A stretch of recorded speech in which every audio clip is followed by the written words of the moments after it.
মা বাপ বোন যতই পাম দিক স্বামীর চাইতে আপন কেউ নাই। কথা বল না খেয়া। আমাদের এলাকায় হিন্দু একটা মেয়ে স্বামীর সাথে দরকার করে টোপলা বেঁধে চলে যায়। আমি কোন দিদি কোন যা না আপনার ভাই ভালো না, খালি আমার সাথে অত্যাচার করে, আমি বাপের বাড়ি যাচ্ছি। কম দাদা ঠেকাও আমাকে, হুজুর আপনিও ঠেকান না, ও ঠেকাবো না, ওই একাই ঠেকে আছেন।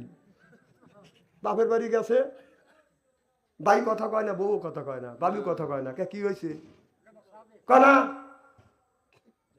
একদিন বাদ দিয়ে আর দেয় না, চলে গেছে মার বাড়ি। মা কয় তুমি কোনে আইসা, কাজে কে বাড়ি বাড়ি গেছিলাম, বাইরে হয় নাই, কি হয়েছে, স্বামীর সাথে দরকার করছি, মা একটা জাটা তুলছি, তাড়াতাড়ি যা, তোর ভাই ভাত কাপড় দিবে না, আমি তোকে ভাত কাপড় কোত্থেকে দেবো, বউ দৌড়ে আসি। হ্যাঁ কম বদি কোন যায়, চলে আসলাম, কম 2 দিনই চলে আসলাম, জাতি একদিন আসছি একদিন, একদিনে তো মাঝখানে থাকেন নাই। শোনেন, স্বামীর চাইতে আপন বলতে আর কেউ নাই। কে স্বামী একবার আপনাকে গালি দিবে, সে স্বামী আপনাকে গালি দিবে।